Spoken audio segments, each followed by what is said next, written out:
Shalom dan puji Tuhan saudara atas kebaikan Tuhan pada setiap kita, sehingga dengan izin Tuhan kita boleh bersama lagi di dalam ringkasan pelajaran Sekolah Sabat, pelajaran ke-8 yang bertajuk Harapan dalam Perjanjian Baru. Untuk memulai pembelajaran kita, mari kita berdoa. Bapa Syurgawi, terima kasih atas kebaikan-Mu karena bersama dengan kami sementara kami mempelajari pelajaran Sekolah Sabat kami pada minggu ini. Dalam nama Yesus kami berdoa. Amin. Sekali lagi tajuk Sekolah Sabat, Harapan dalam Perjanjian Baru. Di skrin saudara adalah ayat-ayat Alkitab yang pastinya menolong kita di dalam mempelajari pelajaran Sekolah Sabat kita pada minggu ini. Pertanyaan untuk kita, untuk keseluruhan Sekolah Sabat kita pada minggu ini ialah, apa bukti yang meyakinkan dalam Perjanjian Baru bahwa ada harapan di dalam Yesus Kristus? Kita akan membahas 5 topik seperti yang ada di screen untuk menjawab pertanyaan besar kita sebentar tadi. Saudara, ayat hafalan 1 Yohanes 5 ayat 11 dan 12 mengatakan, "Dan inilah kesaksian itu, Allah telah mengaruniakan hidup yang kekal kepada kita, dan hidup itu ada di dalam Anaknya. Barang siapa memiliki anak, ia memiliki hidup. Barang siapa tidak memiliki anak, ia tidak memiliki hidup." Pendahuluan Sekolah Sabat. Paulus merujuk kepada kedatangan kedua Yesus sebagai harapan yang penuh bahagia. Titus 2 ayat 13. Terdapat banyak rujukan kepada peristiwa besar ini di dalam Perjanjian Baru. Harapan ini berkait rapat dengan kebangkitan dan kehidupan kekal bersama Yesus. Walau bagaimanapun, kedatangan kedua dan kesannya telah menjadi yang kedua di kalangan beberapa orang Kristen. Mengapa terjadi demikian? Mari kita kaji beberapa keraguan umum mengenai topik ini, mengenai topik kebangkitan kedatangan Tuhan, yaitu harapan baru di dalam Yesus Kristus. Kita ke tajuk yang pertama, yaitu harapan melangkaui kehidupan ini. Yang menjadi pertanyaan, bagaimana Perjanjian Baru menjawab kekecewaan manusia yang berpikir bahwa kalaulah hidup di dunia ini tujuan akhir hidup hanya mati, maka sia-sia sahaja? Bagaimana harapan dalam Perjanjian Baru melangkaui kehidupan itu sesungguhnya? 1 Korintus 15 ayat 19 mengatakan, "Jikalau kita hanya dalam hidup ini sahaja menaruh pengharapan pada Kristus, maka kita adalah orang-orang yang paling malang dari segala manusia." Saudara, kalau kita membaca keseluruhan buku 1 Korintus ini, kita melihat ada beberapa pandangan yang salah. Itu makanya Rasul Paulus mengirimkan surat ini memperbetulkan pandangan yang salah ini. Nah, pandangan mereka seperti ini. Yang pertama, Paulus menolak pandangan orang Saduki dan orang Yahudi yang sangat dipengaruhi konsep Yunani bahwa tidak ada kebangkitan orang mati. Yang kedua, Paulus menolak pandangan Yunani tentang keabadian jiwa tanpa kebangkitan tubuh, sebagaimana orang Farisi. Saudara, satu-satunya kehidupan setelah kematian yang Paulus ketahui bermula selepas kebangkitan. Oleh itu, dia yakin bahwa tidak ada harapan bagi orang mati jika kebangkitan tidak nyata. 1 Korintus 15 ayat 16 dan 18. Jika kita percaya bahwa semuanya berakhir ketika kita mati, kita adalah seperti orang-orang lain yang tidak mempunyai pengharapan. 1 Tesalonika 4 ayat 13. Hal yang sama berlaku jika kita menyangkal bahwa Yesus telah dibangkitkan, karena kebangkitan kita sendiri berkait erat dengan kebangkitannya. Harapan kita tidak dibina di atas kehidupan yang singkat ini. Terima kasih kepada Yesus, kehidupan kekal tanpa dosa menanti. Kita kehilangan segala-galanya. Kita kehilangan pandangan tentang kebenaran ini. Pena Inspirasi mengatakan, jika kewujudan kita sekarang hanyalah berasaskan sebagai protoplasma sahaja, dan kita hanya ada 70 tahun sahaja, itu pun jika kita bernasib baik. Lebih-lebih lagi jika kita tidak merokok atau tidak memakan terlalu banyak makanan segera, maka kita berada dalam keadaan yang agak sukar. Tidak heranlah Ellen G. White menambah, surga bernilai segala-galanya bagi kita, dan jika kita kehilangan surga, kita kehilangan segalanya. Tajuk yang kedua, yaitu Aku akan datang lagi. Yang menjadi pertanyaan, bagaimana perjanjian baru menjawab sungutan orang banyak, lama menunggu Tuhan datang, 2000 tahun sudah, Tuhan belum datang-datang pun. Saudara, 2 Petrus 3:4 katakan, kata mereka, di manakah janji tentang kedatangannya itu? Sebab sejak bapa-bapa leluhur kita meninggal, segala sesuatu tetap seperti semula pada waktu dunia diciptakan. Nah saudara, apa masalah di dalam jemaat ini? Masalahnya adalah Tuhan tidak berkarya lagi dalam sejarah sehingga dunia tidak perlu berharap lagi pada campur tangan ilahi. Berapa lama lagi kita perlu memberitahukan bahwa Yesus akan datang tidak lama lagi? Saudara, Matius 25:5 katakan, tetapi kena mempelai itu lama tidak datang-datang juga, mengantuklah mereka semua lalu tertidur. Nah saudara, inilah yang terjadi di dalam jemaat pada mulanya. Mereka tidak yakin, mereka tidak percaya akan kedatangan Tuhan. Itu pasti. Mereka merasa bosan, mereka merasa letih. Saudara, apa kata firman Tuhan? Nah, sebelum naik ke sorga, Yesus berjanji bahwa dia akan datang kembali. Yohanes 14 ayat 1 hingga 3. Itu adalah janji terakhir yang tertulis dalam Alkitab. Wahyu 22 ayat 20. Namun, sudah hampir 2000 tahun. Apakah Anda lelah atau penat menunggu? Saudara, sekali lagi, secara prinsipnya, kita hidup, Mazmur 90 ayat 10, kita juga akan mati. Pengkhotbah 9:10. Dan yang seterusnya, Yesus datang kembali. 1 Korintus 15 ayat 52. Nah, apa yang benar-benar penting di sini ialah janji Alkitabiah bahwa Tuhan bukannya lengah menepati janji seperti sangkaan sesetengah orang, tetapi amat bersabar dengan kita, karena Dia tidak mau seorang pun binasa dan Dia ingin semuanya bertobat. 2 Petrus 3 ayat 9. Ketika Yesus datang kembali, kita akan merasa seperti sekejap saja sejak kita mati. Fikirkan tentang Adam dan Hawa. Bagi mereka, Yesus tidak memerlukan 6.000 tahun yang akan datang, karena mereka saat ini tidak menyadari bahwa masa terus berjalan. Kita tidak tahu bila Tuhan akan kembali, tetapi Dia pasti akan datang. Itu sebabnya Dia katakan, Aku akan datang lagi. Tajuk yang ketiga, Aku akan membangkitkan Dia. Yang menjadi pertanyaan, apa pengharapan bagi orang yang benar atau setia setelah kematian?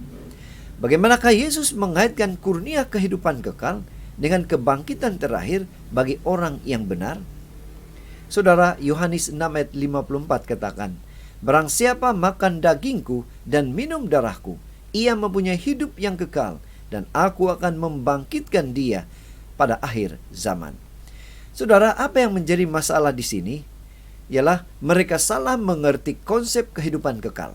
Yohanes 6 ayat 15 katakan, karena Yesus tahu bahwa mereka hendak datang dan hendak membawa Dia dengan paksa untuk menjadikan Dia raja. Ia menyingkir pula ke gunung seorang diri. Nah saudara, inilah masalah konsep pemahaman yang salah oleh murid-murid Yesus tentang kehidupan kekal. Jadi apa kata firman Tuhan?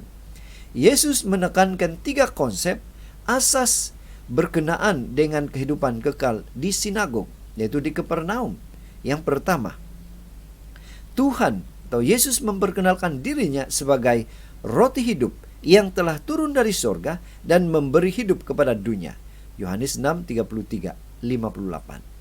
Dengan mengisytiharkan bahwa akulah roti hidup, atau dalam bahasa Greek ego emi, Yohanes 6 ayat 35, Yesus mempersembahkan dirinya sebagai akulah yang agung dalam perjanjian lama.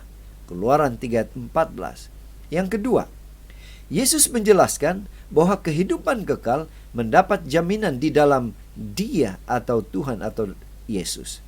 Sesiapa yang datang kepadaku dan sesiapa yang percaya kepadaku akan mendapat berkat itu. Yohanes 6 ayat 35. Dan yang ketiga, Yesus mengaitkan kurnia keabadian dengan kebangkitan terakhir yang meyakinkan para pendengarnya sebanyak 3 kali. Dan aku akan membangkitnya pada hari akhir. Yohanes 6 ayat 40, ayat 44 dan 54. Yesus juga memberikan janji yang menakjubkan ini.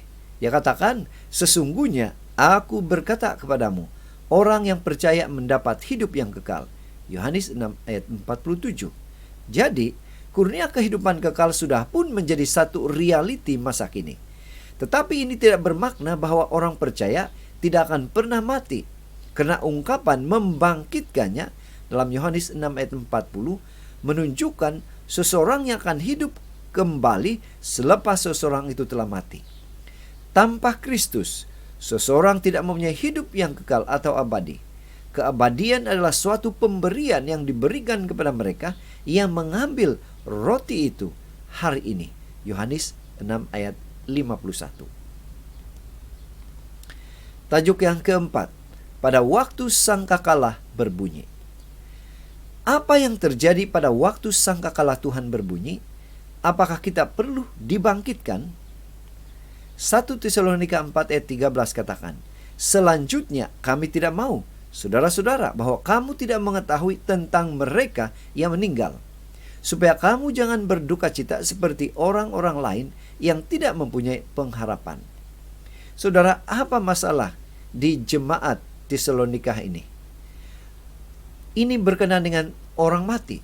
Ramai yang menerima teori keabadian semula jadi, jiwa mengatakan bahwa Kristus pada kedatangannya yang kedua akan membawa bersamanya dari syurga jiwa-jiwa orang benar yang telah mati yang sudah berada di syurga bersama Tuhan.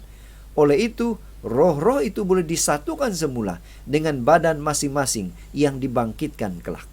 Inilah masalah pemahaman yang dihadapi oleh umat di Tesalonika. Ditambah lagi dengan sebuah buku daripada dominasi lain yang mengatakan, sebab mengapa orang Kristen Tesalonika boleh mempunyai harapan semasa mereka berduka untuk anggota gereja mereka yang mati adalah bahwa mereka akan dikumpulkan oleh Tuhan, yaitu Dia akan membangkitkan orang percaya yang mati ini dan menyebabkan mereka hadir pada kedatangan Kristus, supaya mereka akan bersama-sama dengan Dia. Saudara, inilah masalah yang dihadapi oleh jemaat Tesalonika dan juga kebanyakan orang pada waktu ini. Nah, Paulus ingin orang Tesalonika mengetahui kebenaran tentang mereka yang meninggal. Mereka yang mempertahankan tentang keabadian jiwa menggunakan ungkapan mereka yang telah meninggal dalam Yesus akan dikumpulkan oleh bersama-sama dengan Dia. Untuk menegaskan bahwa jiwa orang mati akan datang bersama Yesus untuk menerima tubuh fisikal mereka. Inilah yang mau diperbetulkan oleh Paulus. Nah, jika itu benar, mengapa mereka perlu dibangkitkan? Jika mereka sudah bersama Yesus, mereka tidak perlu dibangkitkan dan naik ke sorga untuk bersamanya. 1 Tesalonika 4 ayat 16 hingga 17.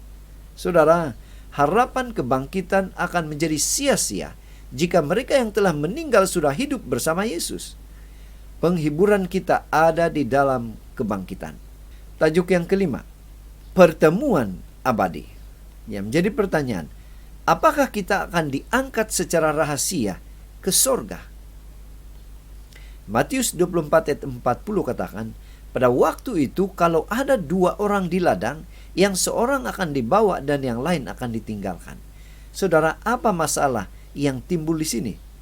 Rahasia ini di dalam 1 Korintus 15:51 adalah peristiwa pengangkatan rahasia terhadap gereja yang akan berlaku 7 tahun sebelum kedatangan Kristus yang kedua kali yang berkemuliaan. Dalam pengangkatan rahasia ini, orang Kristen yang setia tiba-tiba secara senyap-senyap dan diam-diam dibawa ke surga, sementara orang lain kekal tinggal di sini sambil tertanya-tanya apa yang berlaku pada mereka. Inilah yang disampaikan di dalam buku Left Behind. Apakah ini benar? Apa kata firman Tuhan? Ramai orang Kristen percaya kepada pengangkatan rahasia atau secret rapture yang seharusnya terjadi sebelum kedatangan kedua Ketika umat percaya akan diubahkan dan dibawa kepada Yesus, sementara orang-orang lain akan tetap tinggal di bumi. Ini didasarkan pada interpretasi mereka dalam 1 Korintus 15 ayat 51 dan teks-teks yang lain.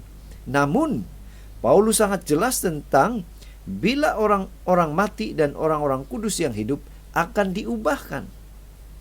Saudara, kalau Anda perhatikan, di screen ada Rasul Paulus dalam 1 Korintus 15, 1 Tesalonika 4, 16 mengatakan, bunyi nafiri yang terakhir akan mengumumkan peristiwa itu, dan Tuhan sendiri akan memanggil orang mati. Terlalu ramai untuk menjadi acara kalau itu secret rapture atau acara rahasia. Artinya apa? Semua orang akan melihat. Kemudian dalam 1 Tesalonika 4 ayat 16 hingga 17, baik yang hidup maupun yang dibangkitkan akan diangkat. Ini yang terjadi, saudara, bila mana manusia itu dibangkitkan. Nah, peristiwa ini bukan disebut pengangkatan rahasia, tetapi kedatangan Tuhan yang kedua kali. 1 Tesalonika 4 ayat 15. Tiada ayat dalam Alkitab yang menyokong perbezaan buatan tiruan di antara pengangkatan rapture dan kedatangan Tuhan yang kedua kali.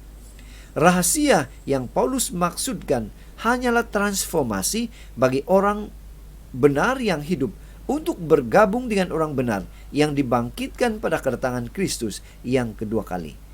Ini adalah pengangkatan yang sebenar. Pena Inspirasi juga mengatakan, anak-anak kecil akan dibawa oleh malaikat suci ke tangan ibu mereka. Sahabat yang telah lama terpisah oleh kematian akan bersatu dan tidak akan pernah berpisah lagi, dan dengan nyanyian kegembiraan akan naik bersama ke kota Tuhan. Pena Inspirasi juga menegaskan dan menyatakan kebenaran yang sesungguhnya. Kristus akan datang dengan awan dan dengan kemuliaan besar. Banyak sekali malaikat yang bercahaya akan menyertai Dia. Ia akan datang membangkitkan orang mati dan untuk mengubahkan orang saleh yang hidup dari kemuliaan kepada kemuliaan. Bila kita melihat pada kekasih kita yang sudah meninggal, kita boleh berpikir tentang pagi bila sangkakala Allah akan berbunyi. Bila orang-orang mati akan dibangkitkan dalam keadaan yang tidak dapat binasa, dan kita semua akan diubahkan. 1 Korintus 15 ayat 5. Tidak lama kemudian kita akan melihat Raja dalam kemuliaannya. Tidak lama kemudian Ia akan menghapuskan segala air mata dari mata kita. Tidak lama kemudian, dan Ia akan mendirikan kita dengan tak bernoda dan penuh kegembiraan di hadapan kemuliaannya. Jadi saudara, dari pelajaran Sekolah Sabat kita pada minggu ini kita boleh menyimpulkan, petikan ayat perjanjian baru tentang kebangkitan daripada kematian sama ada daripada Paulus dan para rasul yang lain atau daripada Yesus sendiri, sekali lagi tidak mengatakan apa-apa tentang jiwa atau roh yang tidak akan mati yang sudah berada di sorga. Harapan perjanjian baru ditemui di dalam kebangkitan dan kedatangan Yesus yang kedua kali. Dan yang ketiga, imani kebenaran ini dan tetap setia sampai akhir hidup.